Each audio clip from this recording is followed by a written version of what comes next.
you if you want to turn off your video during other people's presentations. Okay, thank you. My understanding is this is being run through the webinar, so we're not going to see the audience the way that we would in a regular Zoom meeting. So anyone that's there will be posting through the question and answer, and we'll be trying to reply through that. But other than that, it should work pretty similar to the regular Zoom interface. So everybody can click at the bottom feature where it says participants. Like right now, it just says 8, that's you guys. But as the attendees start trickling in, once you click that, you'll see panelists on the left and attendees on the right. In fact, your first attendees are coming in now. Excellent. Have you been recommending, Mike, that panelists turn off their video when they're not speaking? That's totally up to them. That's a preference. Okay. That's what I said as well. So up to you guys. Just make sure to turn it back on when you are speaking. Most importantly with your microphone, but yes. Yes.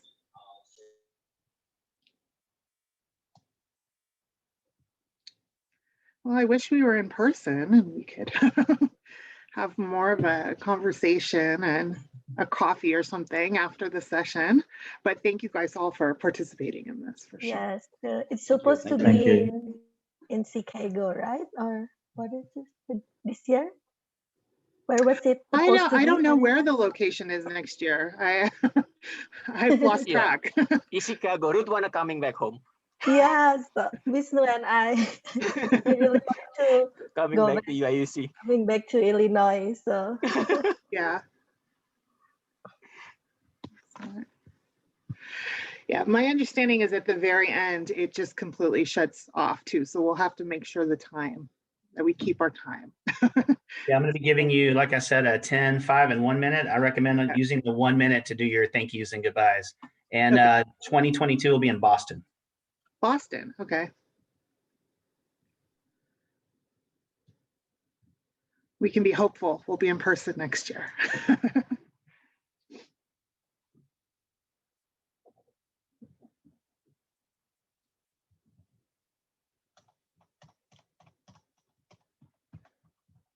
All right.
All right, on my clock, I see 1:45.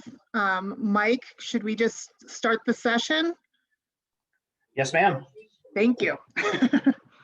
All right, well, welcome everyone, and thank you for coming to our virtual session here. This is one of the ASE, Association for Social Economics sessions here at the ASSA conference.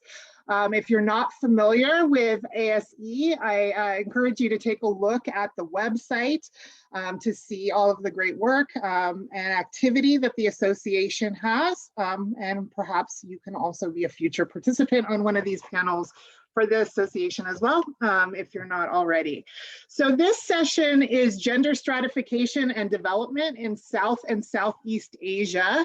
And so stratification was, of course, a major theme that ASE was interested in presenting on this year. And we're happy to be joining the session in terms of looking at that. We're going to be looking across the world at several different countries and some applications, each with a gender stratification component in terms of this session. So our first presenter is going to be Ruth, and I am not going to attempt to pronounce her last name. I'm going to let you do that yourself so that I don't butcher it. But Ruth is at Australian National University, and she's going to be presenting an application from Indonesia that looks at female leaders and public spending. So Ruth, I'm going to turn it over to you to further introduce yourself and to give your presentation. Yes, so let me try to share my screen first. Okay. Excellent. We can see that, Ruth. It looks great. Yes, thanks, Anita. So yes, very good afternoon, everyone. My name is Ruth Nikijuluw, and I'm a doctoral student at Australian National University. Special thanks to the ASE and also Anita for organizing this session to give opportunity for PhD student researcher like me to get into the program. I'm very much grateful. So the paper title that I'm going to present today is The Impact of Female Leadership on Public Spending and Service Access.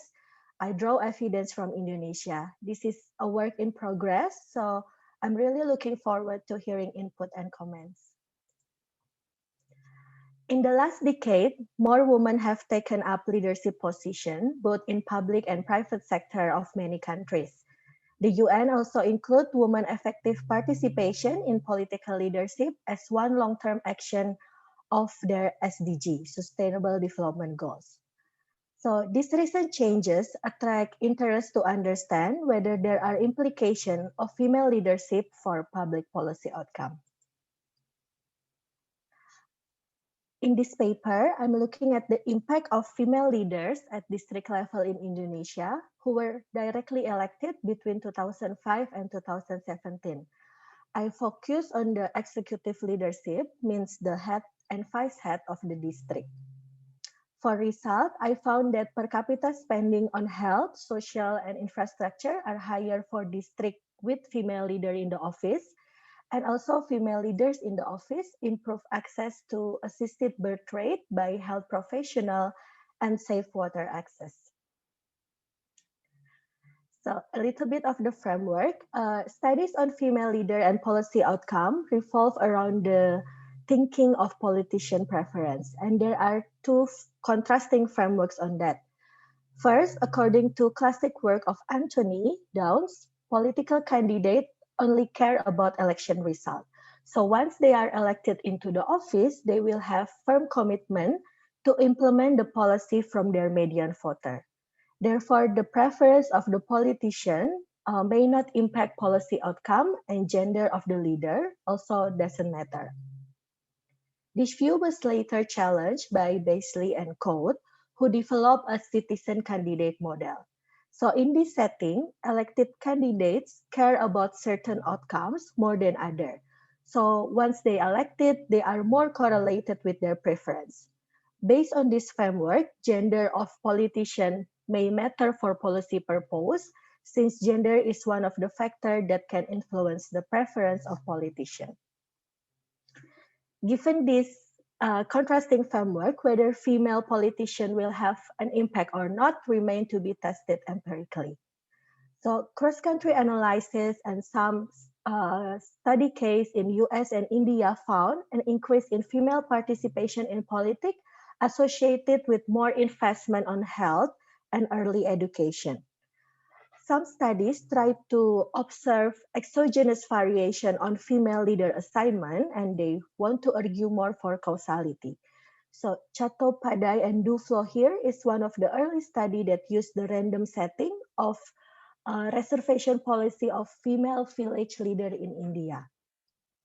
More recent one exploit the close, close election result between male and female candidates to implement the regression discontinuity design in identifying the causal effect. So we have here Ferreira and Giorco for US case and Brolo and Troiano for Brazil. The closest work to this study is the unpublished work conducted by Suci and her colleague that look at impact of female representation using Indonesia district data. Although they not argue for causality, they find correlation between women participation and health outcomes. So how my paper differ from previous study? First, in this paper, I argue for causality of female leader in Indonesia by utilizing the election result. I analyzed the variation of gender of the leader, which resulted from electoral outcomes rather than any particular gender quota policy. Second, given that candidates run as pair in Indonesia election, so head and vice head together, I'm able to test such impact not only for the highest positions, such as the head of the district, but also broader definition of leader, which include vice head. So now for some context, Indonesia is the country with the largest Muslim population in the world. And social cultural factor still believed to play some role in developing obstacles faced by women in politics. For instance, the 2018 World Value Survey conducted in Indonesia reveals that 72% of the respondents either agree or strongly agree that men met better political leaders than women. Indonesia doesn't have gender quota policy for local leader, but Indonesia adopted one for parliament member. Each party should have minimum 30% female candidate in the legislative nomination. So this policy belief contributes to a higher share of women candidates contesting for the parliament, but the share of women who made it to the parliament remains limited. In 2014, women only won 14% of the district parliament seat. As for the district head or vice head, studies argue that the direct election mechanism, which gradually rolled in 2005, has encouraged women participation in local politics to a certain extent. So, in identifying causal effect of female leaders, there are two major concerns. So the first concern, this is more general and applied to most study in similar topic, that female leader is not randomly assigned. In particular, policy decision might be correlated with district characteristic that can influence female candidacy and also gender of the leader. For example, citizens in one district may have specific attitudes towards women, makes them favor female leader, and at the same time favor a higher level of maternal health intervention, let's say. So to address further concern, this paper adopts a regression discontinuity design. The intuition is that district in which male candidate won against female only by a narrow margin can be a good counterfactual for district with female won the election and male candidates were in second place. The next concern is that the limited number of districts with local election involve female candidates. Small number of observation reduce the statistical power if I use the standard continuity-based RD approach. So to address that, I apply an alternative RD approach, more appropriate for smaller size sample, named randomization-based RD. This framework assumes that there exists a window around cutoff where estimation and inference echo the randomized experiment. So I define female leader as female who have position as head or vice head. And because candidates are running as pair, so I analyze the result also in a pair setting. My treatment group are districts that elected pair with at least one female to run the office, either as head or vice head. And my control group are districts that elected all male for the head and vice head. Winning margin of pair with female is the running variable and the cutoff is 0. To the right of the cutoff means female candidate or female leaders are elected to the office. To the left of the cutoff means all males are elected to the office. So within the selected window for each side of the cutoff, basically I perform this regression, and then I use the difference in the intercept between both sides as the test statistic. For the data, I use district election data between 2005 and 2017. I only use relevant district, and I exclude district with both female in winning and runner-up pairs and district that have single candidate election. At the end, I have 214 relevant case, 100 case with female in the winning pair, and 108 with female in the runner-up. For public spending, I use the average per capita expenditure over the office term, and for survey access, I use average annual delta of service access across the office term. So for the result, first I perform procedure to select the window. I'll start from the minimum window and then find the largest possible window where the covariates are balanced. These are the covariates that I use to determine the appropriate bandwidth, and all covariates are measured in the year just prior to the election year. The window selection procedure suggests a bandwidth of 0.66 on either side of the cutoff. Then using the window, I run the estimation. The table here shows the main result for the public spending. And if we look at the sectoral spending, districts with female leaders have higher per capita spending on health, social, and infrastructure, while no significant influence on education. If we look at the coefficient, social protection has the highest one, followed with infra and then health spending. On terms of revenue, the table further shows there is no difference in the generation of local tax per capita across districts with and without female leaders. I also estimate having female leader in the office on service access performance, and I found that districts with female elected leaders on average have 2.6 percentage point higher annual increment of assisted birth rate compared to districts that governed by all male leaders. For infrastructure, the table shows mixed results. So we have positive effect on safe water access, but insignificant one on sanitation and village road quality. As for education, there is no significant difference as judged by the enrollment rate. I also conduct sensitivity analysis, so to assess whether the point estimate would change across different window lengths. So for each of the significant outcome, I generate matrix of p-value over a range of possible treatment effect. And I found that the point estimate for assisted birth rate is relatively stable and was found to be the most robust across different window specifications. Literature asserts that difference of policy preference may drive the difference on policy outcome between female leaders and males. But for Indonesia case, how this is operationalized, one of the main plausible mechanisms is the governance factor. So corruption and audit are two variables that used to represent the public management. I run the same model, but now with the governance factor as the outcome.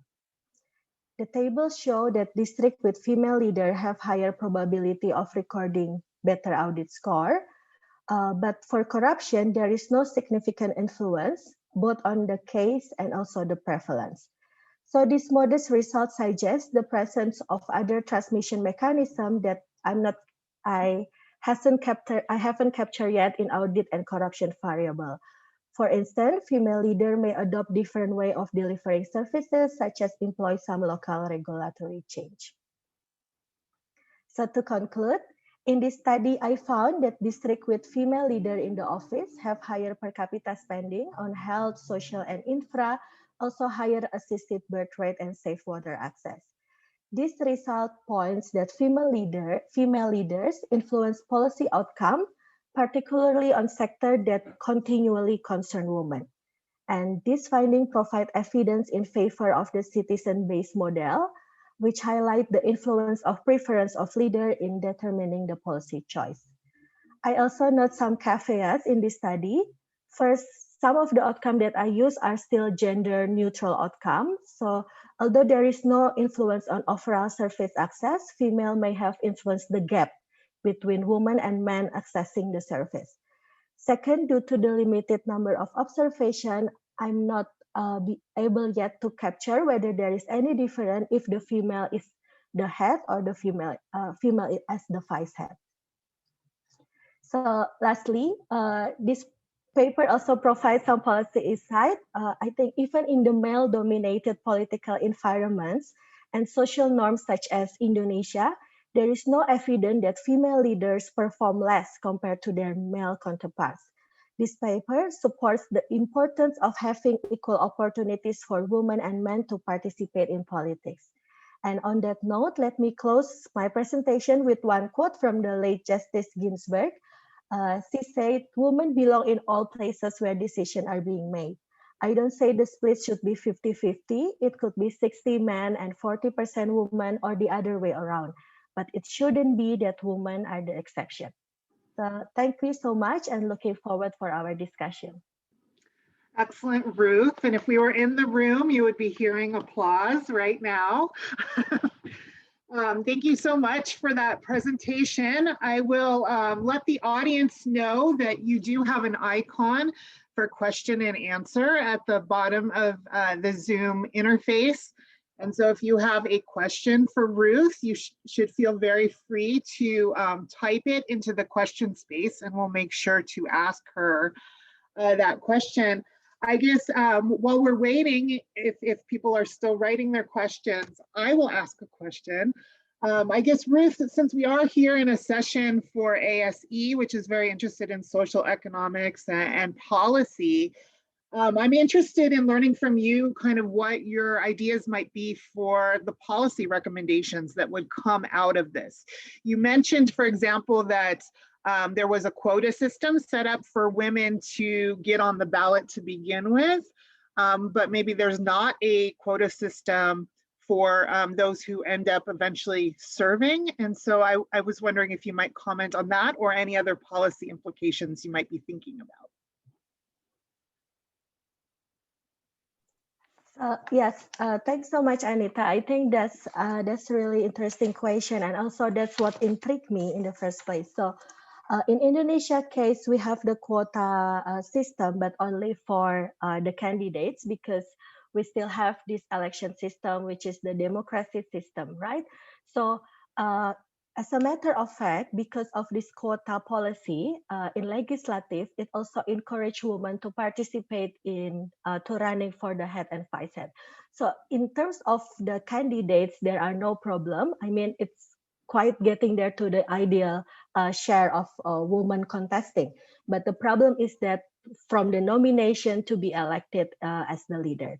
So I think this indicates that the problem itself is not at the political aspiration of women. Women wants to run for politics, but that's the constituents did not elect the woman leader in the office. So I think this touch the sticky part or represent the sticky parts in the society, which is the social norms. And the World Value Survey also have got the result that women, people in Indonesia still think that men made better political leaders than women. So for policy, I think there are two. The first one is that we want to make sure that there is no a structural barrier for women to be into the politics, and that's will touch on the hard part or the sticky part in changing the perception of the society. So education may play a role, and also, you know, starting from individual aspiration, we can support or encourage our friends if they want to run for the politics, or female colleague, I mean. And then the second one, the political system itself. Currently in Indonesia, most of the party that nominated female candidates are minor parties. So those are the party that not major party, and for the major party, the system is still oligarch. So it's dominated by, you know, some political clientist networks. So this is people, the political science colleague, they have been talking about whether the government should give any funding for extra funding for the political party, so they may able to, you know, put women in the ballot, and not just because of bribing or some pork barrel incentive. Okay, I have one question that's coming from the floor that I'll ask you. And then after that, we'll move to the next presentation, but the audience should feel very free to continue to ask questions to Ruth in the box, and we'll have question and response that way. But the question from the floor, first, the person says it's a great presentation. I am wondering what you think about indirect elections and the impact on this connection with women. Would more or fewer women get elected? And would it impact the effect that you find in your research? And the question is being asked because it seems that big parties want to go back to indirect. Yes, that's a great question, and there has been a recent policy debate as well. I mean, discussion in the parliament that want to push to going back to indirect election. I want to quote some studies from the political scientist colleagues. So what they found is that starting in the direct election mechanism in 2005, there has been more women participating in politics. And the reason for this is that women now can directly engage with their constituents, right? So, they can directly engage, and the people or the citizen can directly vote for them. And then the second one is coming back to my earlier points, that because if it's indirect election, it means that the parliament will be the one who chose the woman, and it's just become a double barrier because the composition of the parliament itself currently still dominated by from major parties, and most of them are part of political crony, and they are men. So it's become harder for women to make it to the office. Yes. Excellent. So thanks a lot for raising. Thank you, Ruth. I'm going to encourage people to continue to ask Ruth questions through the Q&A at the bottom of the screen. She can respond through that text interface as we move into the next presentation. So our second presentation is Ashish, who's at Colorado State University alongside me. And he's going to be presenting a paper about ROSCAs and women's empowerment in India. So I'll turn it over to you, Ashish. Thank you so much, Professor Anita.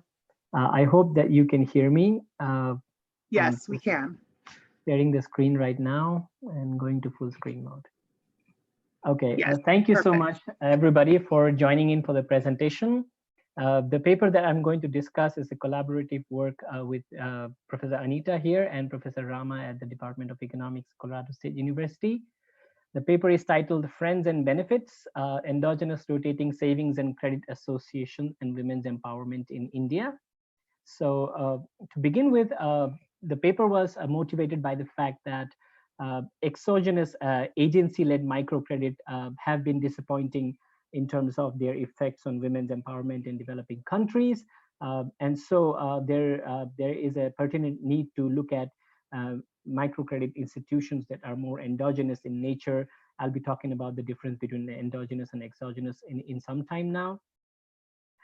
We have found that exogenous agency and state-based microcredit structures understate the microevidence of successful informal credit associations, and therefore there is a pertinent need to explore endogenous savings and credit systems formed within the community. What are the issues with exogenous agency-based microcredit systems are that they are complex in structure, they're impulsive in their credit delivery, and they are mostly driven by profits. They lack this dynamism to continuously include women into a network of sustainable finance. The example of which is mostly the major one is the Grameen loan, which lacks this essence of self-selection and does not really harness the trust and creditworthiness of the members in a community. What literature has found that Grameen loans have tended to be unprofitable, unaffordable, and have been prone to corruption. In recent years, understating that disappointing effect of exogenous microcredit, governments and private agencies have been trying to link with SHGs, self-help groups, and non-governmental organizations to disseminate credit more endogenously, but quickly they have also been turning into profits. So in that respect, we are trying to explore a completely endogenous structure of microcredit and trying to look at its effects on women empowerment. So when we say endogenous microcredit, what we mean is microcredit that could be self-sustaining, bottom-up and localized. Evidence suggests that in developing economies, people have widely used this rotating savings and credit associations. They are called differently in different countries. In India, they're called chittis. In Latin America, they're called kundinas. In Francophone Africa, they're called tontines. In China, they're called hui. So these associations have been there for a long, long time in developing countries. Just to present to you a basic framework of how that system works. Here, this social accounting matrix shows that there are 5 members in a ROSCA system where we have 5 draws. Each person gets to draw at least once in the lifetime of the association. It all depends on if you want to take the payout early or if you want to take the payout late.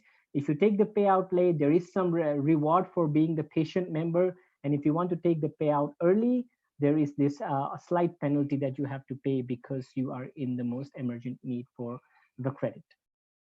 So, but the examination of the impact of these associations or this kind of economic systems has remained elusive due to the lack of a nationally representative study. Most of the studies that have existed have mostly been qualitative in nature or have had a really small geographical concentration to really talk about the external validity of such associations worldwide in developing economies. So as I said, most studies have been either theoretical, qualitative, or geographically limited. So in that regards, what we are doing in this paper is we're trying to build a theoretical model to see the effect of ROSCAs versus autarky versus savings and exogenous microcredit associations, and look at their effects on women's bargaining power through household savings. So we're going to look at household savings and where, if the household saves, does it really have an impact on women's bargaining power? And we're going to test that empirically as well. And for empirical test, we are using this panel of the India Human Development Survey from 2005 to 2012. For empirical estimation, what we're doing is we're looking at the effect of ROSCAs on economic freedom, economic decision-making, mobility, household decision-making, and reproductive and social agencies for women. And we're also going to compare the effect of ROSCAs compared to self-help groups, to NGOs, to loans from government programs, and loans from microcredit agencies. Just to get started with the idea of ROSCAs in India, it has been a century old now. The first ROSCAs that were registered in India, the characteristics of these associations are such that these associations tend to have small number of people, mostly women, originally confined to villages. And the structure is such that periodic contributions are made by the members in cash and kind.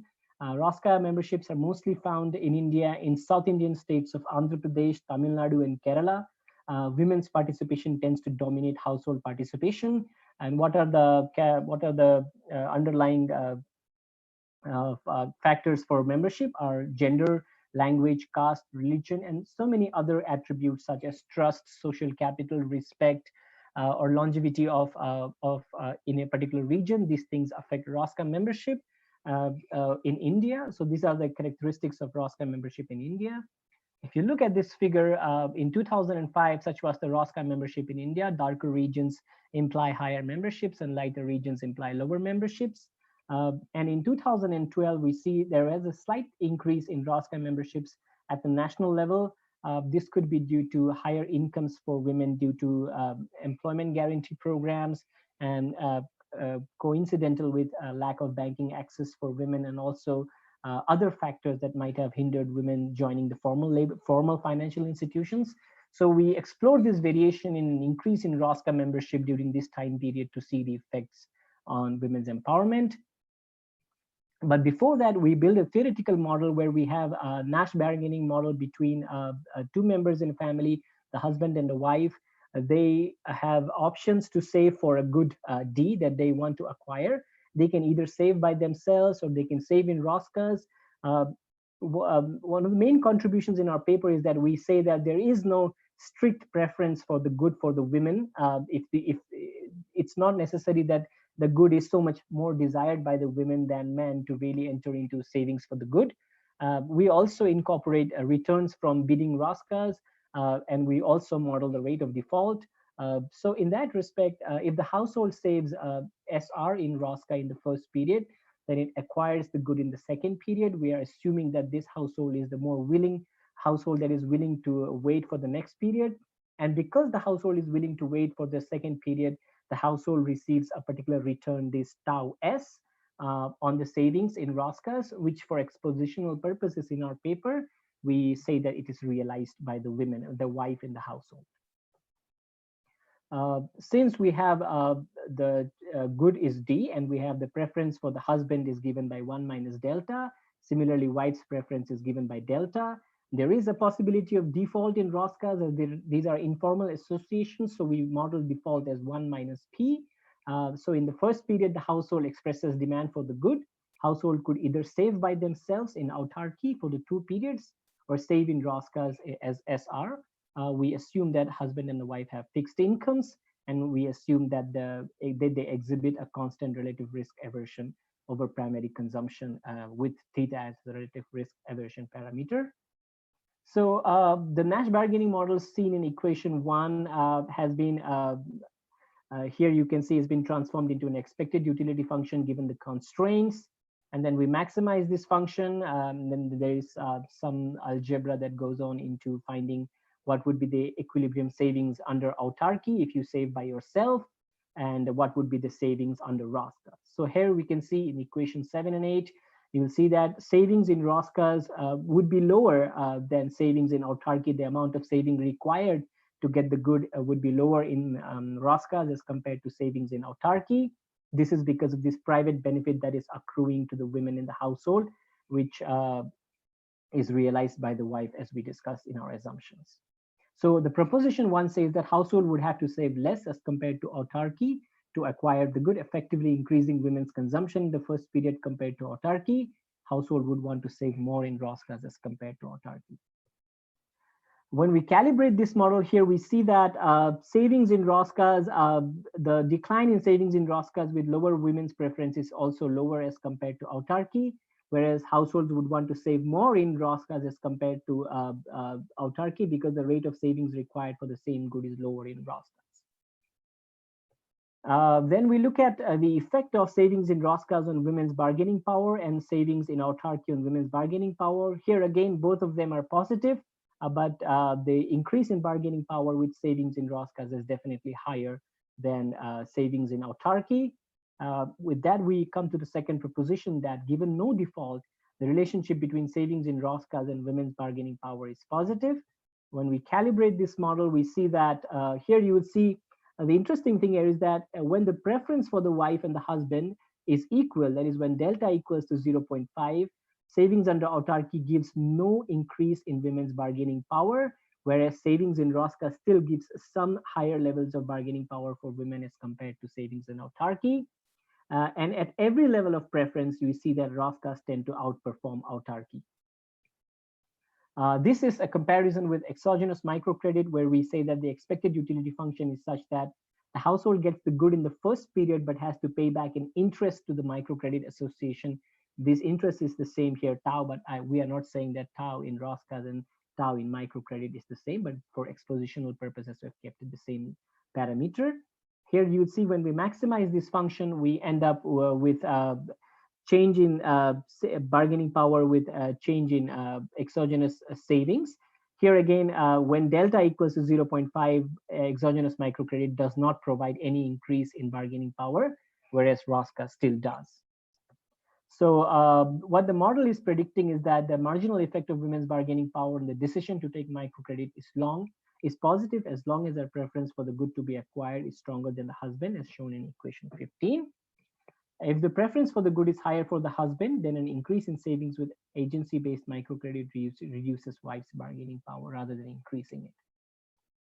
Here you see the exogenous microcredit agency does increase women's bargaining power, but ROSCA over a long run, when the savings is higher, ROSCAs tend to outperform exogenous microcredit agencies as well.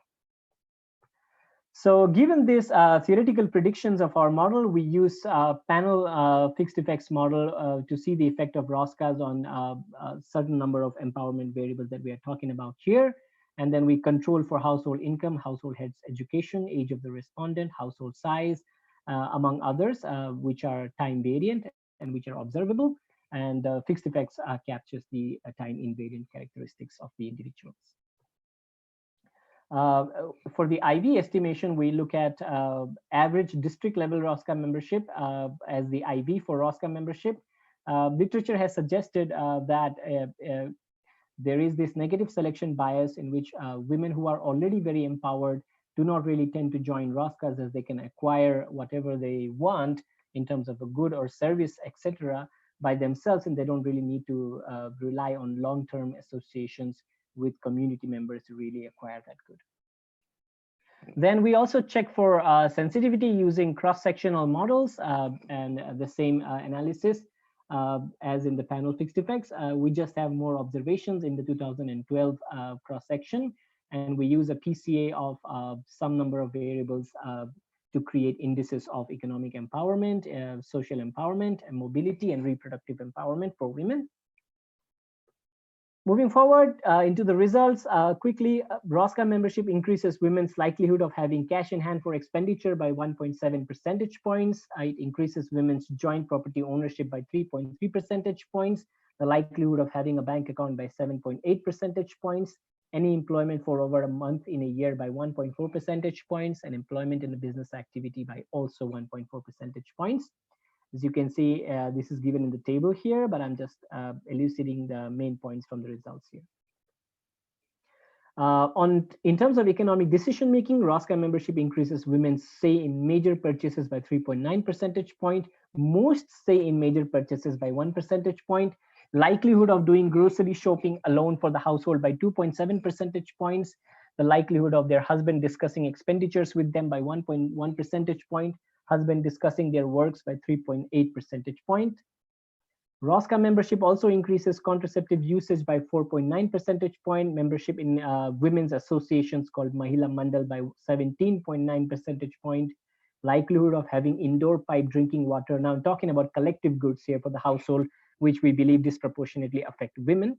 Likelihood of having indoor pipe drinking water by 1.6 percentage point, likelihood of having a pit or a flush toilet by 1.9 percentage point, likelihood of having a separate kitchen by 3.7 percentage point, and increase in electricity hours by 0.6 hours in a day. In terms of mobility, ROSCA membership reduces the likelihood of asking permission to visit health center by 3.2 percentage point and increases the likelihood of visiting health center alone by 3.9 percentage points, reduces the likelihood of asking for permission to visit friends by 6.7 percentage points, and increases the likelihood of visiting friends alone by 7.9 percentage points. Similarly, it reduces the likelihood of asking permission for grocery shopping by 6.1 percentage points and doing that alone by 1.8 percentage point. In terms of household decision making, we see that ROSCA membership increases the likelihood of women's ability to make child wedding decisions by 5.2 percentage point. Most say in child wedding increases only by 0.6 percentage point. It is not significant. Ability to make decision when the child is ill by 1.9 percentage point. Most say in child wedding decision, I'm sorry, it just got repeated here. Ability to make decision about the number of children by 4.7 percentage point, and most say in the number of children by 1.8 percentage points. Here we are looking at the comparison between ROSCAs and exogenous endogenous comparison between ROSCAs and other forms of financial inclusion for women. We see that ROSCA membership has the highest effect as compared to loan from moneylender or loan from bank.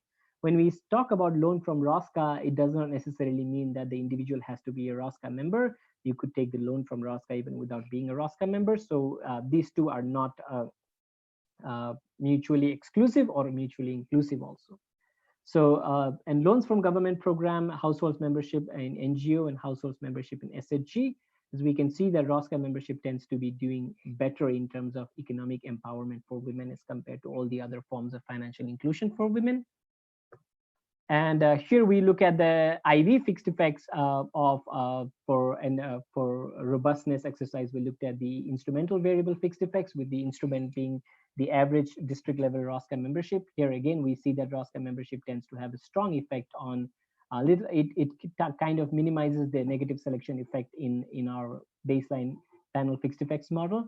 And we see that ROSCA membership does have a strong influence on women's cash in hand for expenditure, property ownership, bank account, any employment, and business employment as well. So to conclude, our analysis shows that there is relevance as well as prevalence of ROSCAs ROSCAs tend to be better than microcredit schemes, which are mostly exogenous. Endogenous systems provide economic returns, knowledge of finances, it disciplines, and it also increases social awareness. These multifunctional organizations where friends, peers, and community members benefit from being in an association. In terms of the policy impetus, our paper would recommend that the system, at least the state governments or private agencies, should start supporting long-standing ROSCAs in terms of providing insurance if there is any default due to a shock or economic or natural shock in that respect. And there should be also a policy impetus to promote ROSCA startups in those regions where ROSCAs have been doing well for some time. With that, I end my presentation and I'm open to discussions. Thank you so much. Thank you, Ashish. Again, the audience would be clapping right now. You would be hearing that if we were in the room. I again would like to encourage participants in the session to ask questions via the Q&A box at the bottom of the screen. If anyone has any particular questions for Ashish, we could address one or two right now, if anything is coming up. I will note that I really appreciate your presentation, Ashish, and I think it's a really nice follow-up to what Ruth was teaching us about as well, right? So we see the theme in Ruth's paper about females in government and leading to different outcomes in terms of social spending. And in your research, Ashish, we see females in ROSCAs, and that leading to some different things in terms of household decision-making and empowerment. So I think the two papers together couple together very nicely. I'm not seeing any questions popping up from the audience. Would anyone on the panel like to ask Ashish a question? Oh, okay, I actually have one here from the panel. Two questions. Do you control for caste type? And is there a possibility of endogeneity as women from certain castes might have an upper hand in decision-making in comparison to a lower caste ranking? Very good question. Should I answer it? Yes. Thank you. Thank you, Aparna, for the question. It's an interesting question. So I think the panel fixed effects that we are using tends to control for the individual's time invariant characteristic like caste or things that don't change over time. So the fixed effects analysis, I think, captures that element. That is one of the reasons why we use that particular model in our paper. I think, does that answer your question? Excellent.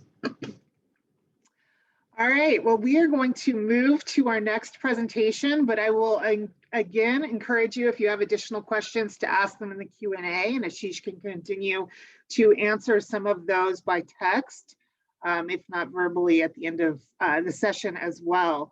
So our next presentation is going to be Wisnu, who's also at Colorado State University, and he's going to take us back to Indonesia, but to a different topic, where we're going to be thinking about poverty traps and gender, and also think about this in terms of isolation and disasters.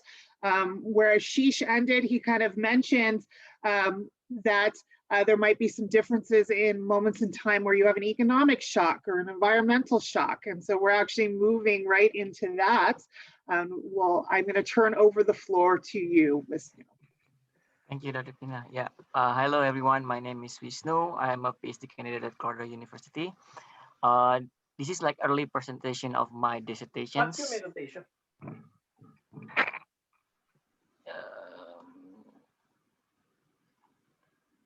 Should be all right. Okay. My research topic titled Geographic Poverty Traps in Indonesia, Isolation, Disaster, and Female-Headed Household. So the stratification aspects coming from the female-headed household. So back to the persistent poverty. I'm using like SAN definitions on that. 1983, whether the people living below certain standard, deprivations, necessity goods, safe drinking waters, shelter, education, information, that's considered as a poverty. And currently, based on CPN data, 400 million people live in the chronic poverty, which is like have multiple deprivations, either hunger, undernutrition, illiteracy, social exclusion, social discriminations, and others. And then the poverty itself has like at least two aspects, and then the addition is as a stratification aspect. The two aspect is spatial and temporal aspect of poverty. Like most countries in developing countries, like a northern is Brazil, Southeast Mexico, that's like the pocket of the poverty trap, the pocket of persistent poverty. Indonesia, for example, have the eastern part of Indonesia that has a poverty pocket. And then I'm using Jalan and Ravalion definitions as the starting point of my research, but at the end I will like differ a little bit. Instead of using household consumptions as definition of poverty, I'm using the asset definition of poverty, and then with the aspect of demographic, ethnicity, race, and then in the spatial risk, in this research, I'm specially using gender as one aspect of the poverty itself. So back in not Indonesia but US data, because US has really complete data about this differentiations between female and then male and then married couple. So in the US in 2018, the last data, 1/3 of non-metro family headed by female is considered as a poor. So more female headed actually poor in the US situations. And then this is directly related to the children of the household. 44.3% of these children is actually poor, or like will become poor at something like that. And then in Indonesia case, go to Indonesia again, like I think this is like the pictures that's clearly like describe like what in Indonesia economic development until today. Olivia Gibson 2015 published an article how like Indonesia very rapid growth. You can compare 1992 2010. Like the brightness, this is like from FIRS data, nightlight data that managed by Colorado School of Mines. The news data until June 2020. I just quote Olivia and Gibson here. You can see like Java and then some Sumatra is really bright compared to the eastern part of Indonesia that's still dark. Like even like I try to increase the brightness of the map is still like showing like really dark area. It's showing like Indonesia is growing, but the inequality and persistent poverty is happening. And then as you can expect in the Eastern Indonesia, majority is living in the mountain area or like the seashore area and then rural area. This is like the part of isolations that coming. Like Indonesia government actually like this, they doing pretty good job by opening that area by building a lot of roads. Like President Jokowi built a lot of roads, even like people call him like a president of the road, something like that. This is my research question, so a lot, but then essentially like circling around the geographic poverty trap, whether it exists. Jalan and Ravalion starting the definition about classical geographic variable, mountainous rural area, and barricades. And I'm adding by Barbier-Hochart talking about environmental variable, which is like less favorable land and also disaster. Less favorable in a way that some area is just like really poor, has a poor quality of land. They cannot do anything. They maybe like can build some farm, but it's only like just like living day by day, not really like making a profit of that land and produce something and then moving to a higher level of like asset accumulation or like a higher level of wealth. And then second, whether that favorable matters, and then how disaster affect that, and then how all these things together wrap up and then affect female-headed household more compared to the male-headed household, or like a complete household system. This is basically the methodology, the big pictures, like how it's gonna be like affecting and then end up as a poverty trap. Like as you can see, like there's less favorable land, bad quality land. Barbier-Hochart in the research actually predict like pretty grim predictions, whether like either these people like living in less favorable land need to move, or government just make sure like they actually living in the certain conditions until they move by themselves if they can do, or just die. So that's the two options. So less favorable by quality land, nothing you can do about that. Maybe just do some immigrations, or give them like some help, putting some infrastructure, which is this is credit access, market access, or like open the isolations problem on that area. So maybe like they can thrive when the government make intervention on that. All these three, if not doing, I mean, government not doing anything else, end up with lower level productivity, which is will lead to selling asset to support consumption. So day by day living, basically they cannot accumulate wealth at the end. Or with the area like Indonesia, which has a lot of disaster happen like frequently, capital destruction. So basically, like the capital destruction will let some selling assets to smooth consumptions. And then in the special case of demographic, this female-headed household in Indonesia situations, they own less land, which is I think I can show like later in some statistic, and they rarely have decisions. Like this is related to Ruth's presentation as well. Like really, I mean, it's getting there, but it's really slow, like female getting involved in the political decisions, in the community decisions, because they consider like lack of, I mean, they don't have voice in the community itself.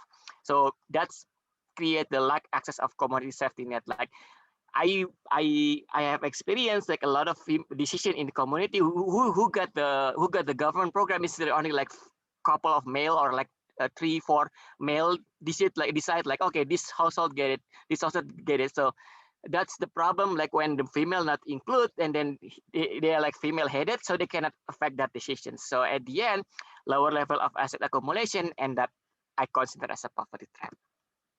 So this is like Indonesian Indonesia situation of a woman in Indonesia. So Indonesia actually like this is, I quoted, people can believe it, people cannot cannot believe it. It's up to them. But then Kevin and Levin, 2001, define that Indonesia actually genderless society, because they have like so many variety in the tribe and in a city. Like for example, Bataknis, they have a patriarchal society, but actually they still consider education is important in Bataknis situations. Like is captured in Iromi 1994, whether investing in education is not a waste, especially in the city. And also new article from Nafa Ashraf talking about actually some developing country like Indonesia probably like same, like some parents investing in education is in a woman as a bride price, because it's increasing the higher of the bride price that they will get when they get married. In Minangkabau, in the other side, like similar, like in the same island as a Bataknis, they become matrilineal. All inheritance go to female, and marriage is exchange of men instead of exchange of woman, which is like really interesting. And then all the name lineage are only coming from female, not of male. In Javanese, the most dominant ethnicity in Indonesia, there is no really like saying like a female Javanese cannot do anything, but then the bargaining strength is maybe like kind of tweak a little bit. Like they have freedom in economy and collaboration, like all female Japanese can go to work, maybe can become a political leader, but most village heads, 93% based on PODES village survey, is male. Like it's really hard in the community level, like to have like some female leader, like could be like because of the culture or because of religion. I didn't go that directions, but the fact is 90% or more actually village head is male, not female. And then it's the problem, the potential problem is added by like a lot of female in Indonesia actually married pretty young, and married pretty young based on Susanas, like rural area 16%. And in the highest is in Borneo, and then the lowest in Riau. And then the problem itself coming like the divorce law in Indonesia is not really covering this female, child support exists, but not really people like doing it. Nobody actually paying. Okay, when we get a divorce, we paying child support. So that's gonna be problematic, because like 1 out of 5 married in Indonesia, I feel like the child marriage or like the young age marriage is ending with the divorce. So this is the one that have been discussed like a little bit in the front, like how female actually has less land, only like from 44 millions, only 50% is female. And then in agricultural sectors, only like 3 million out of 26 million. Like even some area in Indonesia, they don't allow like female on like agricultural land. Even if they own, they usually rarely, I mean, they hard to find like worker to work for the land, because like they think, oh, this is like female owned, something like that. That's could be like problematic. And also like Barbara Bregman talk about the economic risk being housewives, like a lot of female, like even like high educated one, when they get married, they tend to be like just like become a wife in the household. That the problem is when they divorce or like they need to go back to job market, they have losing like some experience, they're losing some opportunity to get job market. So they don't have land, they don't have agricultural land. The job market opportunity become like small because of the experience they should getting, they don't getting because become a wife. So that's could be like a problematic, like in poverty trap essentially. So I'm using the two data, Susenas and then IFLS. Susenas is for like a cross section. So I'm doing like cross section and panel comparisons between like two data set. All the geographical is available. You can see here, and then I'm using PCA as well in addition to using asset accumulations. So the result is here is really preliminary in a way that I want actually really get the cross sections latest data set, but I still haven't get it. Like the first one, I didn't have the money, and when I get the money, the BPS doesn't give me the data. So Dr. Pena know about this. And then the panel itself, I'm still working on it. Like I'm consider like there's some endogeneity. So just like this is like the preliminary set that I get from the research. So definitely classical geographical variables, coastals, mountain, rural area have a lower asset accumulations compared to the non-coastal, non-mountain, non-rural. And then economic uncertainty actually become matters like positively. Like this is in terms of like a number of assets. So this is like counting variable, 16 asset, farm stores 0.1, 0.1, and then I think the interesting one is a female-headed household has like negative 0.4. So a female-headed household has a lower asset accumulation in cross-section data compared to the male-headed or like the perfect complete couple household. It may be like, oh, this is not really big. 0.4 is only like less than 1 compared to 16 counting. But when you go deeper, when you see like what asset actually they are missing like the biggest, the top price of asset, which is like house, home, land, and then like agricultural land. Like if they're missing like one is like a bicycle, maybe it doesn't matter. But when they're missing like that 3, like the top price, the biggest asset, then it's gonna be problematic because if we believe that okay, they government only can give something like until certain time, then they have to move out without the land, without the house, something asset that they can sell, they cannot move out to the better place. That's could be the problem. In the panel model, there is some mixed results on the mountain and coastal. So panel model using like a delta change of asset instead of like number of total asset. So negative for rural, but for positive for mountain and coastal could be like endogenous problem here. So that's why I'm still working on it. But isolation variable is actually affecting negative, aligned with the cross section data set. Disaster affecting positively. This could be like a drought and flood model, which is like one drought and flood could be like affecting sometime later, or actually flood is some research say like flood could be affecting positively because they actually helping farmers to prepare the land if the flood happening before the seeding seasons. But since I don't have the data when is the flood and drought is actually happen, so this is like still mystery number 3.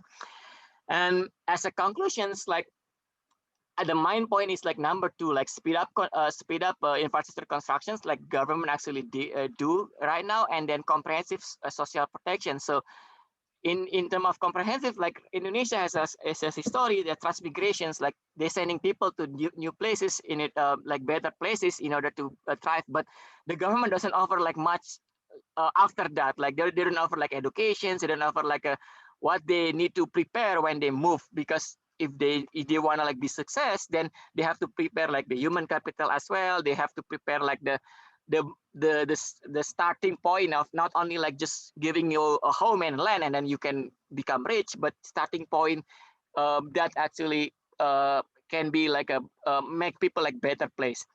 And then talk about the vulnerable, also like policy focus on vulnerable group. Right now, we don't really have Indonesia doesn't have really a policy that focus on female-headed household. Like we have like PKH, but it's only like focusing on the child aspect, not really like female-headed household aspect. Like there's a trend that right now like a lot of female-headed household happen in Indonesia, and then there's no policy actually covering that.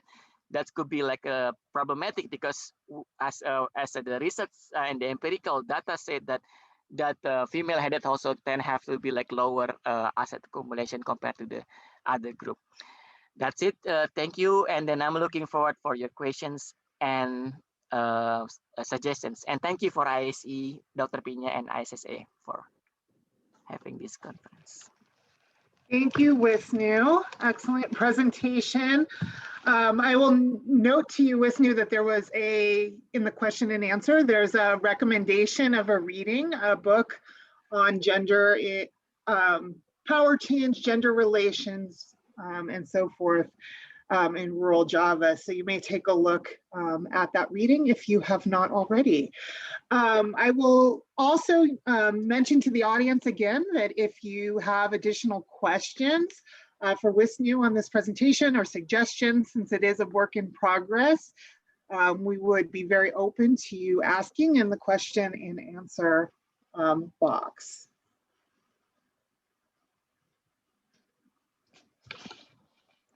And also to the panel, if anyone on the panel has a particular question for Wisnu. All right, we do have a question.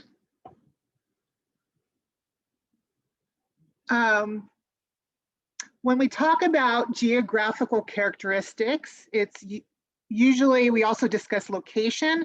In your study, do you think growth, pole location may influence your results? Example, distance to the nearest major city, which serves as a growth center, and how would you address this if so? So yeah, we do have a variable like the distance to the three distance to the market, distance to the capital, district capital, and distance to the kecamatan capital. So basically like that's I think like covered. But then the idea like I think Ruth question is talking about like whether like some area like government focusing, right? Like for example, Makassar become like a hub of that economic area, economic activity. But the problem with the IFLS and then the Susanas right now, like we really cannot say that's actually which province because they only like collecting the data. It's not really like representing like a province or like sorry, province is yes, but then the exact location is we cannot really say like which one actually close to the, for example, like a district. We do have the distance, but then I think that's the only it. But then I hope that address that problem. But then we do have a Java. We try to like Java, non-Java, like Indonesia, Eastern Indonesia, Western Indonesia, something like that. Hopefully, like captures some of them. But like the exact, you have to like go really detail like each province, like which policy they will get, something like that. But yeah, thank you, Ruth. That's really good suggestions. Another question to you, Wisnu. As far as I know, mountains and coast are geographical features in Java and non-Java. Any thought about using some kind of ruggedness index as a proxy for difficulty and the poverty trap here? I haven't like take a look on that. Thank you so much. I didn't consider like, do we have that? I honestly I don't know. We don't have that index. Something to look into. Yeah, right now like the progress that we want to do, like actually using like MDPL and then like using that height over like oceans and then see like how it could be gonna be affect difficulty on isolations. But then I think I should take a look on that. Thank you, Joseph. All right, well, I am going to encourage the audience to additionally offer any other questions or suggestions that you have. I think there's at least one in there for you, Wisnu, to take a look at and respond to individually. And please do so as we continue through the session. But I would like to introduce our next speaker moving along in our session here. So Badri is our next speaker, and as with many others, I am going to let you introduce yourself and pronounce your last name for us as well. But Badri is coming to us as a senior researcher at the University of Washington, and he's been a consultant with several groups, including the World Bank. And so instead of looking at a country study now, we're going to be thinking about regional integration across and look at some different areas. We'll continue with the theme about environment, and here think about green growth, and also introduce female labor force participation, which is something that will then continue onward into our next paper as well. So with that, I'm going to turn it over to Badri. Thank you, Anita. I'm very happy to be part of this panel. I'm just sharing my presentation. If we can see the presentation now. Yes, if you'd like to make it full screen. Yeah, perfect. Thank you. So I'm Badri Narayanan Gopalakrishnan. So I'm, as Anita already mentioned, I'm with University of Washington, Seattle, and also I'm consulting with many organizations. This study was funded by the World Bank, so we're thankful to the World Bank for the assistance. My co-authors include Dr. Muthukumara from World Bank and Deepika Wadhwa, who is my colleague. So, this particular project was done mainly to develop a modeling framework which can be used for multiple purposes, and particularly focusing on the interactions between trade, green economy, and gender. So it was more of a capacity development program, but in the process, we also did a research paper focusing on certain scenarios of regional integration within South Asia. So if you look at the literature, there are different strands of literature. One linking trade and economic growth. There have been a lot of positive studies that say that trade has led to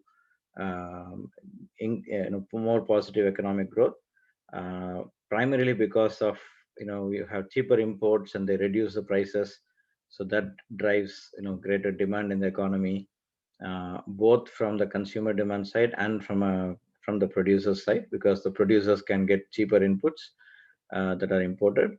And that also leads to productivity improvements because there is more competition from the rest of the world. And because of all these things, we typically land up in a higher economic growth trajectory, and also greater investments come to the countries that open up trade. And when greater investments come from other countries, there is also possibilities to link with the global value chains. So this is a typical narrative when it comes to trade, and there is a lot of empirical evidence for this narrative. You can start from China and many of the Southeast Asian countries, East Asian countries, many of them have gone through this trajectory. However, there are also some negative studies that show negative impact. Primarily, the impact surrounds the displacement of imports, displacement of domestic production by imports, and that leads to job losses.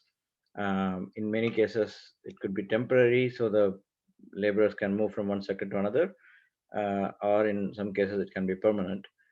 This actually leads to both reduction in employment in some cases and increase in inequality, and there has been some documented evidence on that as well. So that's about trade and economic growth. Then coming to trade and green economy, there is broadly two types of evidence and theories. One is the race to the bottom hypothesis, when we have open regional integration, free trade, without any rules on environmental standards and so on. there is going to be a tendency of all the countries to reduce their environmental standards and regulations so that they can minimize the cost, and they can maximize the exports and so on. So that is one aspect which can allude to the possibility that trade can lead to a less green economy. So the economies can become more and more polluted, and a lot of emissions can result from that. So that is one strand of literature, and another strand of literature is more optimistic towards trade, with saying that if you open up trade, many countries that do not have capacity for green sectors like renewables and so on, like for example, wind turbines and so on, they can get access to that, and so renewable energy capacity can increase, and that can lead to greener economy. And also there can be trade in power. Cleaner power can be traded from one country to another, and this has been noted as quite important in the context of South Asia as well. So that is the second aspect. The third most important aspect for our study is the impact of trade on gender, how trade affects gender. The first point I wanted to mention was many documents and studies like World Development Report. They have suggested that if we have if you open up trade along with stronger market incentives for increasing the labor force participation of women, that can actually lead to greater wages, both in absolute and relatively speaking. And also opening up sectors where particularly developing countries have comparative advantage leads to sectors that have greater intensity of women. Women are employed more in those sectors. So that is a positive aspect. The negative aspect is that women are in specific sectors, and they cannot move from one sector to another so easily. And in many cases, particularly in the developing countries, they are in the contracting sector, so they do not have job security.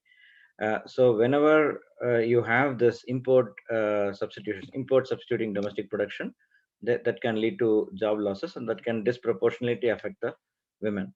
So that is one negative aspect shown. And secondly, even this is more related to the race to the bottom hypothesis, where if even though the women may get more opportunities, their wages and their working conditions may not improve because of the heavy competition, the excess competition.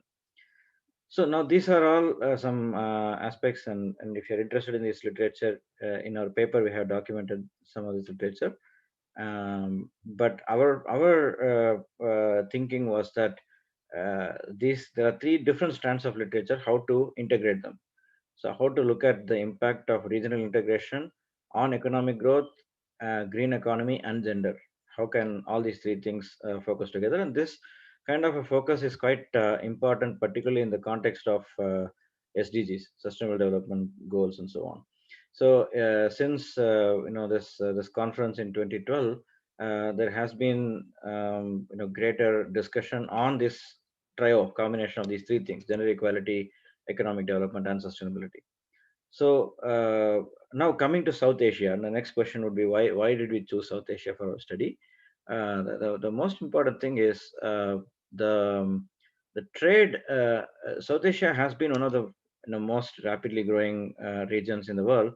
However, the trade participation of South Asia has been low, both in terms of imports and in terms of exports, and even in terms of the trade among the South Asian countries. Forget about other rest of the world, but the trade within the South Asian countries, if you look at it, it's only 5% of the total trade by South Asia with other countries. So if you take all the trade from India, Pakistan, Sri Lanka, Nepal, and so on, and see what proportion of that is the trade between those countries, that's only 5%. So that's quite astonishing, given that these countries share a lot of commonalities apart from just the borders. And secondly, when we think about why that's the case, why trade is relatively low and why the interregional trade is low, Reason is the tariffs are very high. The custom duties are really high. They are at 13.6% on an average, whereas the world average is 6.3%. So it's almost double the world average. And even more importantly, there are a lot of sensitive products which are exempted from tariff liberalization measures, typically the agricultural products and so on. So that's basically around 35% of the total trade. In terms of value, 35% is in the sensitive list. So, and then the next aspect is the women are particularly into certain sectors, particularly agriculture and low value added manufacturing sectors.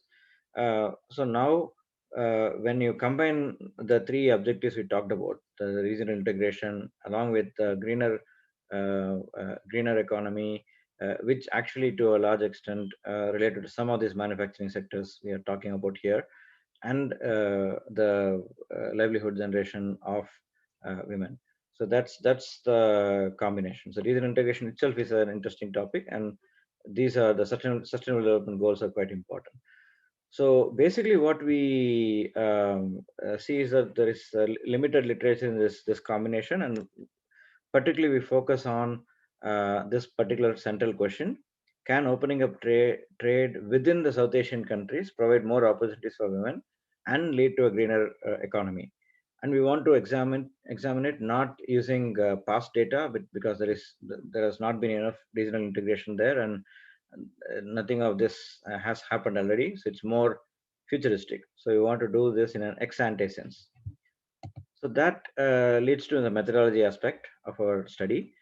So we use a family of models called computable general equilibrium models, and many of you may be aware of it, but I would briefly go through the methodology later. There is this model named Global Trade Analysis Project, which is a multi-country, multi-sector CG model developed at Purdue University. And this is basically pretty widely used for a lot of trade agreements and so on. And we do a lot of customization to capture the features of South Asian countries and the gender data. So now we also look into the green sectors. The way we define green sectors is based on the emissions intensity of carbon dioxide for each sector. Then we look at two illustrative scenarios, because as I mentioned, our aim is to develop a modeling framework which can be used for multiple studies later. But mainly to illustrate that this is useful, we look at two different scenarios. One is a very ambitious and optimistic scenario, which entails complete tariff removal between all the South Asian countries. So for those of you who are familiar with the South Asian trade policy literature, you would know, for example, at least India and Pakistan, it's almost impossible to have a complete tariff reduction or elimination. And so is the case with many other combinations there. So that's why it's quite optimistic. Whereas the second one, which is Bangladesh, Bhutan, India, and Nepal, they already have a pretty good trading relationships. They have a lot of tariff reductions that happened over time, and there is a real possibility of a free trade agreement among them. So these two scenarios we consider. Very quickly, in a couple of minutes, I'll go through some basics of CGE modeling. So CGE modeling is a simulation modeling as opposed to estimation. This is a simulation modeling framework. So it's kind of a system of equations which are derived from economic theories of in terms of production, profit maximization, cost minimization, utility maximization for the customers, consumers, and so on, and international trade. So we have this kind of a framework in which you have general equilibrium is defined as equilibrium in all the sectors. There is supply equals demand in all the sectors, and it's called computable because general equilibrium is a theory that we all study in micro second course on microeconomics or so. We add the word computable because the theory is actually calibrated with real data, and the solution can be computed. So it's also called AGE models, applied generic models. And typically we use neoclassical economic theories, but alternative theories are also used. So for example, full employment is a typical assumption in these models, but in our case, for example, here, we do not assume full employment. We assume there is unemployment in all types of labors. So we have different components in these models. We have different agents who make decisions. We have different types of endowments, factor endowments, and different products, commodities, which can be product, goods, or services. and there are equilibrium conditions in the different markets. So now CGE model is a general framework, and GTAP model or Global Trade Analysis Project model is a very specific example of a CGE model. In the interest of time, I will directly jump to the illustration rather than showing you the concepts. So it's kind of you can think of it in a circular economic flows framework. So you have the consumers who spend on products, so they make decisions on buying products based on income and price elasticities, and those are procured from domestic producers or from imports. So there is an elasticity here between the domestic and imports.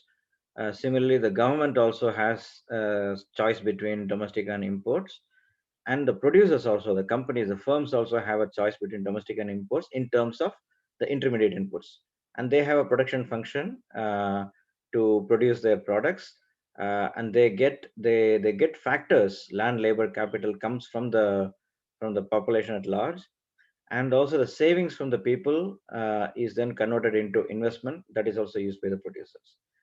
Then you have the whole domestic segment and international segment. So for every country you have this kind of circular economic flow happening, and that each country is linked with every other country. So it's kind of a bilateral relationship. And you may also wonder where the data comes from. So the data for this kind of analysis starts with the social accounting matrix. We need a social accounting matrix that contains a pretty detailed transactional data set for each country. And typically this is available from the input-output tables of different countries, combined with many other things, many other survey data sets and so on. So that's the first aspect. The second aspect is the bilateral trade matrix. For example, within South Asia, we need what's happening in terms of exports and imports. Then we have parameters. We have many equations and the elasticities, and you need parameters to be estimated using econometrics.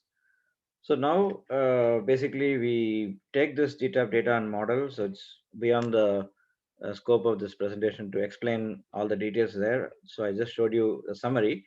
And what we do particularly is we, in the GTAP database and model, you have labor, you have unskilled labor and skilled labor, but you don't have gender differences.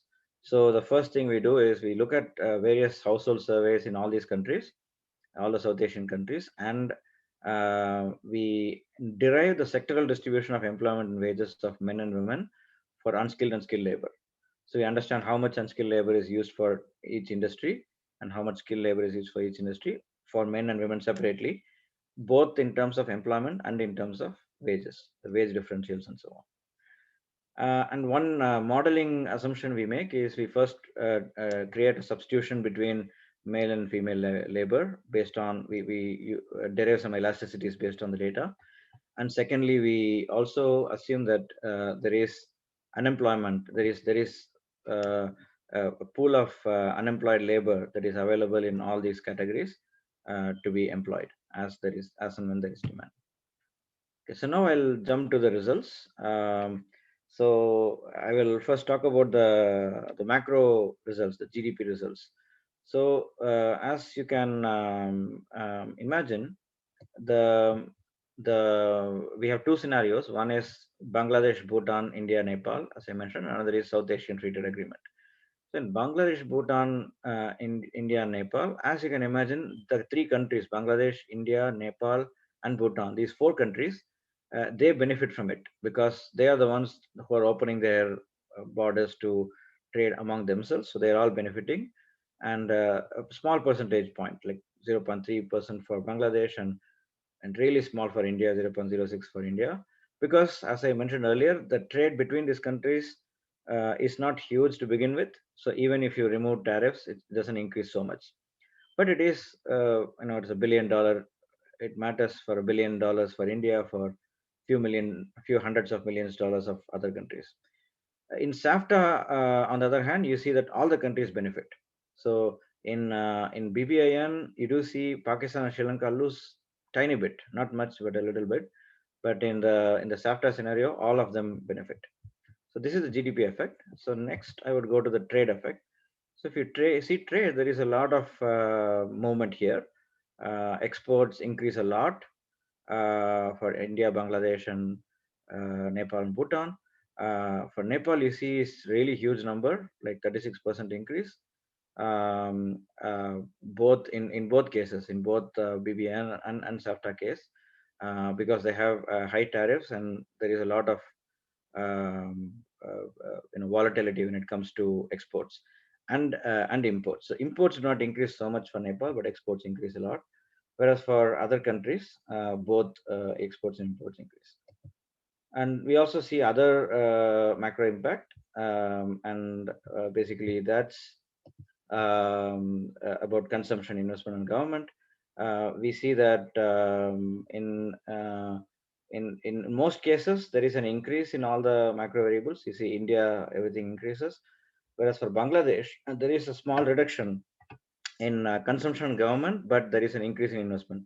The reason why you see a reduction in government is because the revenue, the tariff revenue falls, the government expenditure, the government revenue actually falls a little bit. And there is a balanced budget assumption here, so the government expenditure also falls.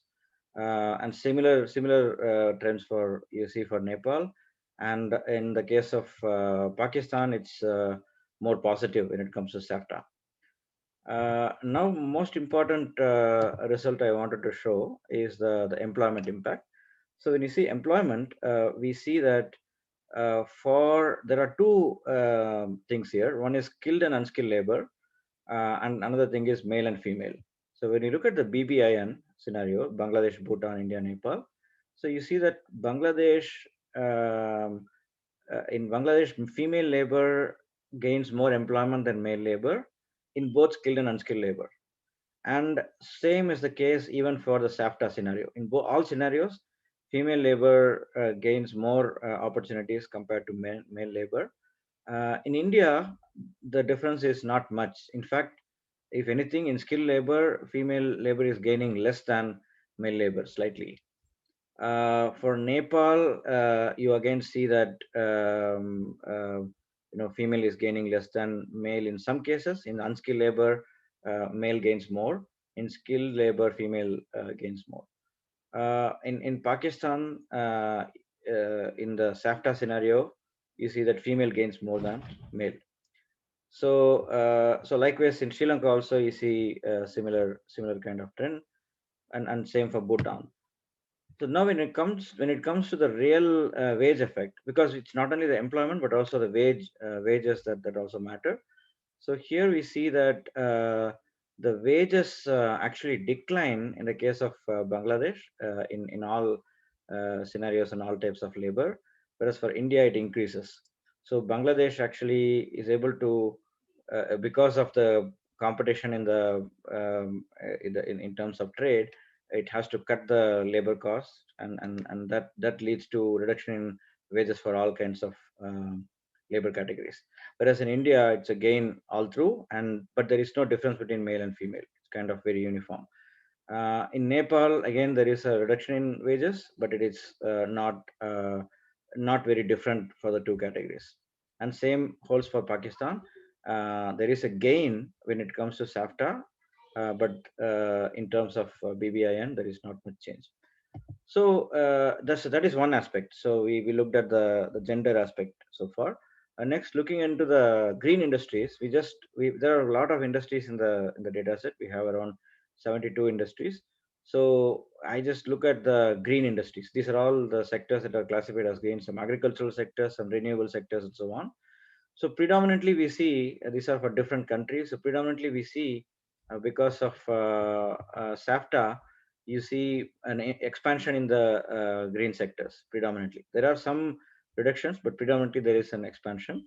With the BBIN, the expansion is even bigger, and the reductions are not much. Reductions are typically happening in the countries that are not participating. So based on all this discussion so far, what we can conclude is, first, in general, in many countries, women get more job opportunities than men, and that is because the sectors which are opening up more, the sectors that are more protected, have greater intensity of women. And secondly, the unskilled labor grows faster than skilled labor. This is again a general trend. Of course, there are exceptions.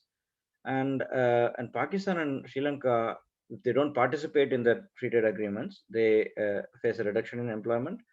And there is an exception in terms of Nepal, because Nepal is a very very different kind of economy. They are completely focused, entirely focused on agricultural sectors. So unless there is a diversification, they are not able to benefit much from the free trade agreement. And India is another exception where there is not the inequality doesn't get reduced, but both the male and female labor can benefit equally. Yeah, again, even in terms of wages, we have similar conclusions. In terms of green sectors, we find that in general, the gender, the women participation has some correlation with the green sectors. So it's not a coincidence, but it so happens that the sectors that are less emission intensive are also more women labor intensive. So a couple of conclusions we got in terms of policy implications. First is Nepal needs diversification before opening up, or through it can use the opening up process to diversify its economies. And without diversification, it can have very weird happenings locally. And finally, very last conclusion is that there is a kind of possibility to align the objectives of regional integration, green economy, and gender equality. So that's the broad conclusion. So I end my presentation here. Thank you very much. Well, everyone's clapping again. Badri, thank you so much for that presentation and for bringing us into a macro application. I'll encourage the audience again, if you have any questions, please drop them in the question and answer box, and we'll get those answered. I may start off with, I guess, a question of my own about this, since it is a different modeling than some of the other things that we've seen here. So it seems like you get some very different results across countries about female versus male and what the relative gains would be. And I'm wondering to what extent that may be a function of the elasticities that you assumed for that labor substitution between those two groups. Because you mentioned you pulled that from existing data. We do know that some data sources will have more error associated with them and not. And so I guess I'm wondering if you've done a sensitivity analysis, or if you had any comments about if that's really the elasticities, or if that's something else that's leading to those gender differentials that you're identifying here. Yeah, thank you very much, Anita. That's a great question. And in many of these kind of models, elasticities are pretty crucial in determining the results. But there are also other features like the data structure, the economic structure, and so on. So in our case, we did some, in fact, quite a bit of robustness analysis. We did some kind of Monte Carlo kind of simulations where we ran with multiple types of elasticities, multiple ranges of elasticities, and we found that the results, qualitatively, the results remain the same qualitatively speaking. Of course, the numbers may vary, and that's why we don't emphasize a lot on. We cannot say for sure that because of SAFTA, there'll be 10% more jobs for women or something. But qualitatively speaking, our results are robust. Yes, I think that's great. I think there's a lot of different institutions that could play into those elasticities. So that might be something to dig deeper to understand really what this dynamic is. But I think that's excellent. We have a question here. So in the context of India, it has largest small-scaled industries where males are more involved in automobile components industries, females more involved in garments exports. Can you explain the role of substitutability assumption between gender in this type of a case? Yeah, that's a great question. So the substitutability happens in two ways. One is, like Aparna, you mentioned, the initial economic structure, and second thing is the elasticity. So this fact that you mentioned here, that the males are in auto components and females are in the garment, that is captured in the initial economic structure. And the elasticities are more generic. The elasticities are across the sectors. We have common elasticity for all sectors between male and female overall. And so in that sense, you have some degree of substitution. So you can see some of the females from garment sector can move to automobile components, but the mobility is going to be restricted by the initial economic structure. Since the initial data, you don't have a lot of women in automobile components. Limited number of women can move from garments to automobiles. So it can be close to zero. If it is an exact zero, if automobile component industry has 0 women in the beginning, no matter what the elasticity does, there won't be any substitution. Women will not go to the sector. So I think it's a combination of both. Excellent. All right, so we are going to move to our final paper in this session, last but certainly not least. Joseph is coming from Australian National University, and he is going to continue talking about female labor participation. In this case, we're going to be thinking about some intergenerational links and evidence from Indonesia. So the floor is yours, Joseph. Thank you. Thanks, Anita, and I hope that my screen is already shared. So good afternoon, or morning, or evening, everyone. My name is Joseph, and I'm currently a PhD student at the ANU. Thank you for the opportunity to share my work in progress, and very excited to be part of the today SE sessions, and looking forward to hearing any comments and suggestions. So in a nutshell, my paper tried to find evidence of how mothers' participations in the labor market will affect her daughter's participation via belief transmissions using Indonesian data. Beyond that, I will also show that the community belief affects such belief transmission. So with my finding, I hope I can highlight the importance of belief transfer and social norms in shaping the labor force participations. As you may notice throughout this conference, there's growing interest in incorporating this issue when talking about gender issue in labor markets. And most of us presumably agree that female labor force participation is a very important issue to promote women empowerment and gender equality. However, this is a very complex issue that not only driven by traditional economic factors, but also non-traditional factors. And the issue becomes more interesting to study in developing countries such as Indonesia, given the interaction of economic and socio-cultural setup. So here's the plan for today. I'll start with some motivation to put on some background about the female labor force participation in Indonesia. And credits to previous speakers, I believe by now you might have more familiar with the country in a broader context. And next I'll discuss about the strain of the literatures that paper may contribute and motivate this paper, and briefly lay out the conceptual framework of my paper. I'll spend a fair amount of time to discuss about the data and identifications. I'll discuss my results, and I'll cover the robustness check if the time permits. So let's talk about female labor force participation in Indonesia. It is clear to see that in the last 2 decades, as captured in the picture, that the labor force participation has been plateauing between 51 to 54%, with rural women participate more than urban area, mostly given the agriculture activity. Compared with the other developing countries in the regions, Indonesia has relatively moderate level. It is still behind some more developed neighboring countries such as Australia or Singapore, but worth to note, compared to other predominantly Muslim countries, this achievement is quite remarkable. As a matter of fact, such stagnation is a common phenomenon now, both in developing and developed countries, which motivate economists to come up with new model incorporating norms and identity to better understand this issue. Next, I just want to point out, in the last 2 decades, this stagnation occurred despite the improvement in education access for females, and not shown in this graph in terms of fertility rate is also been declining, credit to successful family planning programs back in 60s. And how about gender norms in Indonesia? So this is just a snapshot from a work value survey in 2006, reveals that traditional gender norm is still quite strong. So given the questions, if jobs were scarce, do you think men should be prioritized than women? Most of Indonesian respondents say yes.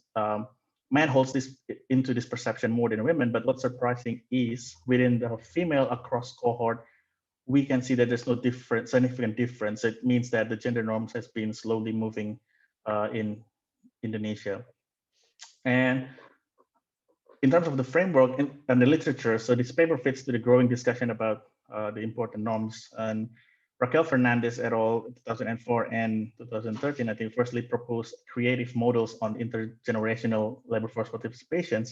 So the core idea is that there is a preference formation from mother to her sons or daughters that might explain the evolution of female labor force participation throughout times. The idea drew pretty much the framework that had been established by Bissen, Ferrier, and Akrolov of Crantons about the importance of self-image and socialization of belief across generations. So there's two possible channels, so mothers-in-law and mothers. So mother-in-law basically says that the son who grew up in a working mother family likely to match with a female that would actively engage in the labor markets. This could happen via preference transmission or productivity transmissions. Surprisingly, Fernandez and many other authors find very limited evidence on, or even no evidence for the second channel, which is the direct transmission from mothers to the daughters. So most of the research focusing only on the mother-in-law channels.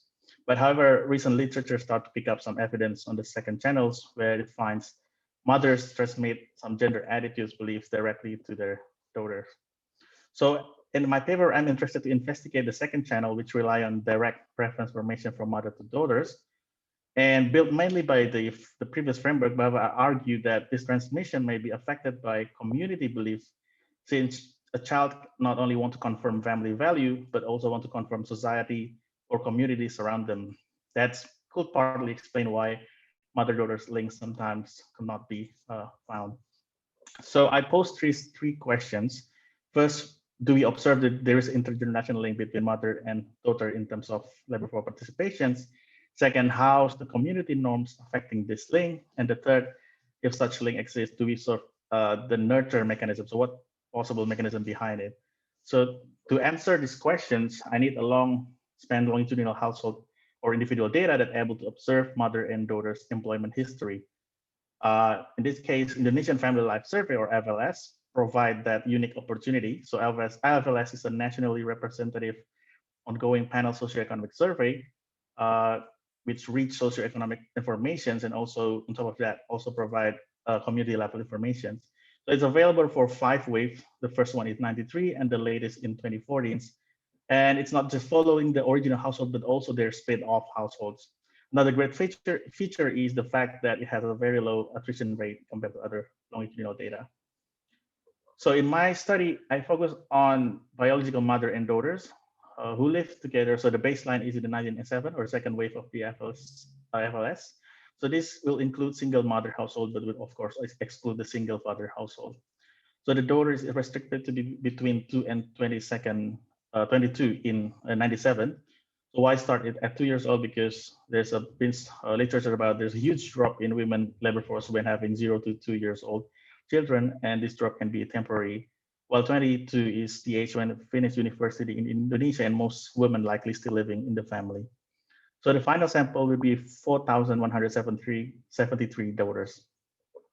Well, in general, the attrition is low, but it's possible to have additional attrition for some other reasons, such as some individual could not finish the labor market module. So this is just some describing some possible attrition problems, and we can revisit this once if time permits. The final sample is 4,173 daughters. And about just a little bit about short summary statistic about individual data. So just want to point out some quick key takeaways. So overall, from the daughters samples, you can see that the lower participation in rural compared to urban, and rural is less educated as expected and more likely to be married. And for the mothers, it's quite interesting to see that higher participation for mothers who are in the rural area. And you can see that there is a cohort differences here. So to answer the first questions, the specification is very straightforward. I just set up a linear probability model here where the outcomes variable is a dummy variables, whether the daughters participate in labor market in 2014. On the right-hand side is the mother participation in labor market in 97. And given striking difference between urban and rural characteristics, I introduced the interaction terms of daughters being in urban area and the dummy of mother participate in a labor market. So beta 3 will be my main interest. I also control for mother and daughter characteristic, both in 97 and 2014. And I include province fixed effect to capture other locality confounding factors. So here is just a more detailed list of mother and daughter's control variables, pretty much cover from a couple of things. But one thing worth to note is most of the control are coming from the supply side with a very limited labor demand side in this estimation. So that's part of the caveat. So for the results, the baseline result can be seen at panel A. So from column 1, so without interaction of urban area, I found there's a positive and significant correlations between mother participation in the past and daughter participation in the future. So having a working mother would increase daughter participations by 3.4%. And on the second columns, which having interaction with urban area, we can see that most of this result is driven by the urban samples. You can see the much stronger effect on urban area. And similar result emerge if we restrict the sample to married daughters only. So we are more cautious, so there's no other effect rather than the effect of, so it's already married daughters. So we can still see the effect of the intergenerational link.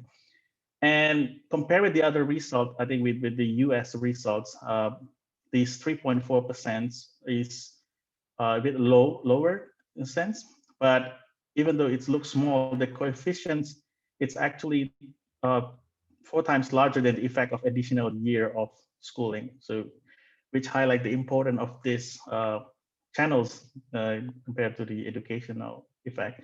So this is just the summaries that I was just explained before.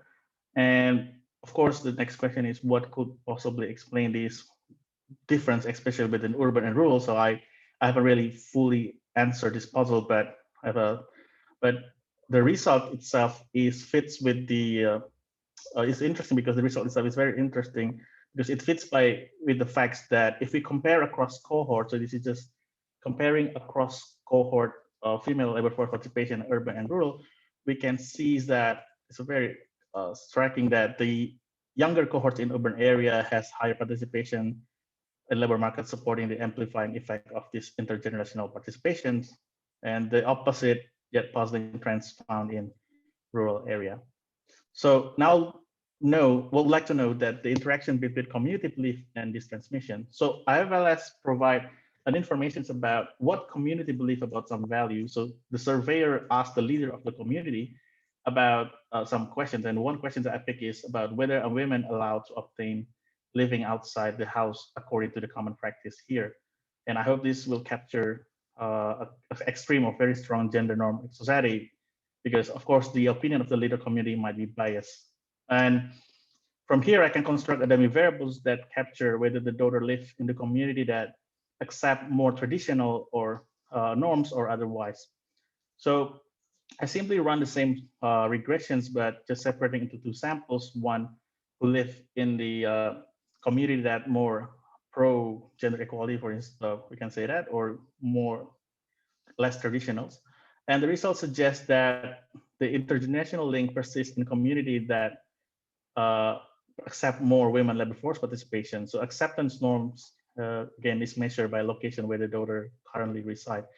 So in the community with such traditional norm exists, individual may hold to conform community norms that might hinder this intergenerational link. So this may partly explain my results.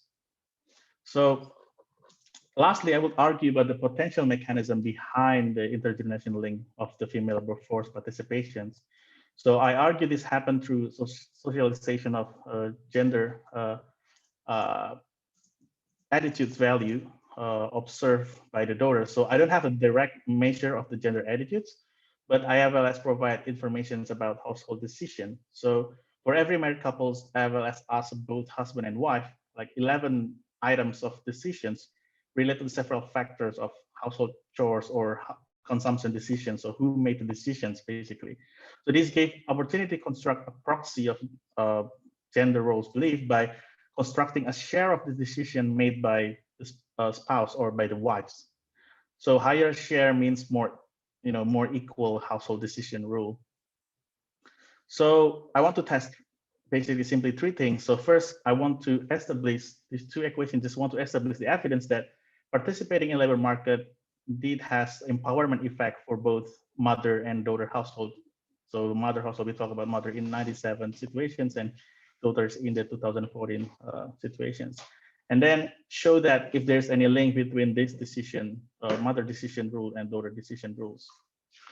So the first column, I find that the mother's household perspective, from the mother household perspective, that there is empowerment effect observed by participating in labor market, given a positive and significant signs. And the second column also shows similar, also found in the daughter household. And the lastly, in third column, the main finding, there's positive correlations between daughter's household decision rules and mother's household decision rules, so suggesting such a gender added transmissions, or perhaps by the daughters observe what happened in the household when she grew up. So I probably will skip most of the robustness check. So basically, some of the robustness check is just try to change their sample restrictions, so not just from 2 to 22 years old, so on different age, and I still can see the intergenerational link exists. And we can come back to the robustness check later.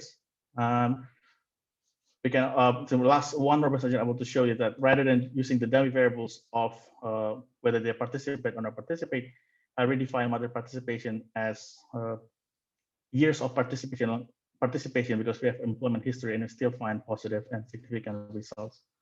So as to wrap up, basically as a conclusion, I find the evidence of the importance of the belief transmission from the mother to daughters that explain daughter participation in labor markets.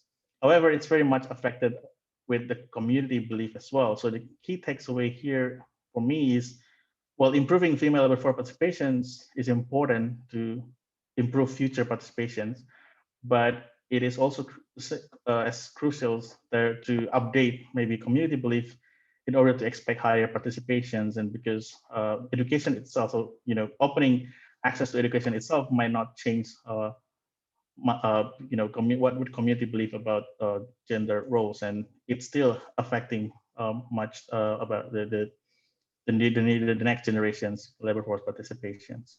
And there's some future direction that I will go after. So I haven't really looked at incorporating the migration issue and some heterogeneity based on maybe choice of occupation and other labor market outcomes. And I think that's all for my presentation. Thank you. Thank you, Joseph. I really think that this attention to social factors and social norms and culture is really important. And I think it really brings together a lot of the themes that we saw in this session as well. So I thank you for that. If there are questions directly for Joseph, please ask them in the question and answer, and we'll get those answered here in the last few minutes of our session. I also want to mention, since we are here towards the end of the session, so while you're hopefully writing your questions to Joseph, that ASE has a couple more sessions coming up tomorrow. So I definitely encourage people to look into those. There's one on stratification and COVID and another one on racial stratification. So please take a look at the conference program for those.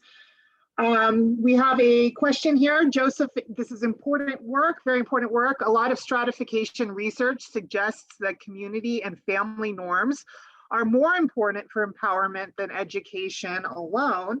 And this really demonstrates that. So that's very much an important comment, I think, to this. But would you like to I think enter anything in? Yeah, I think I share this. Yeah, I share the same view on that, because I think I listened to the great remarks at the panel discussion with Professor Derek Hamilton, and that shows that education itself is not, well, it is opening new ways to opening opportunity basically, but I think in a society that even is not equals in a sense, so even family, what community belief itself is even more empowering. So I'm not trying to negating the effect of education here, but just to highlight there's something more, which sometimes it sounds like something's beyond policy policy implications is I still cannot really find what is the direct policy implication to this phenomena. But I think there's like a research recently by I think Leonardo Bustins, I think it's an experiment in Saudi Arabia. I guess once community updated their get new information about that's actually there's more people pro about gender equality, they kind of like updating their own belief and start to allowing for more opportunity for women to get into the labor force. Yeah. Absolutely. Another question, does the effect differ by exposure? How long daughters are being exposed to the working mother or the working mother-in-law? Yeah. And does the exposure, just adding to that, does the exposure of working mother matter in a certain age of the children, or is it an effect in general? So something about those heterogeneity dynamics.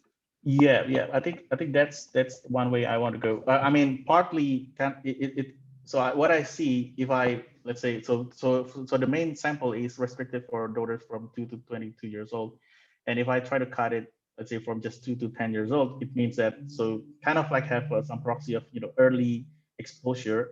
It has a higher effect. So, but I believe that the longer exposure should basically improve the transmission belief. But I think that's something that I was really looking forward to see.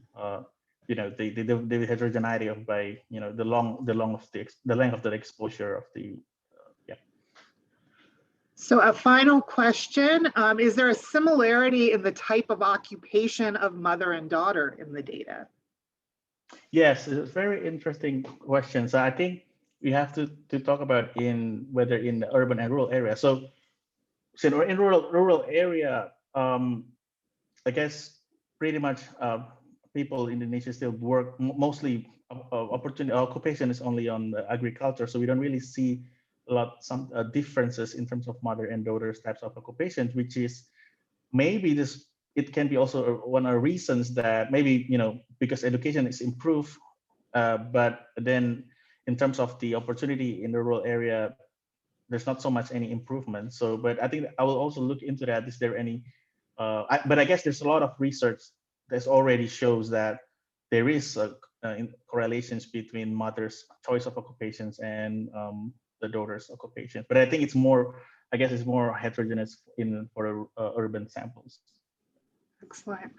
Well, I want to thank everyone on the panel for participating in our session and the audience for sticking with us here. I would also like to thank Dr. Stephanie Sanguino for giving us the opportunity to put this session under ASE for our session here.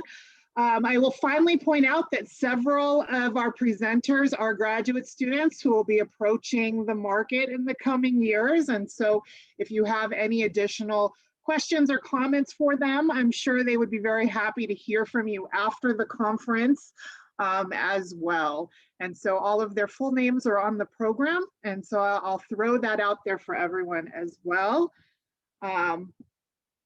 All right, I think we got our 1 minute warning for where the panel will end. But again, thank you, everyone.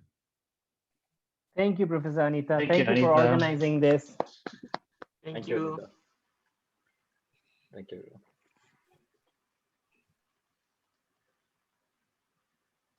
Right on time, guys. Nice work. Good job, everybody. Thank you, everyone. Thank you, guys.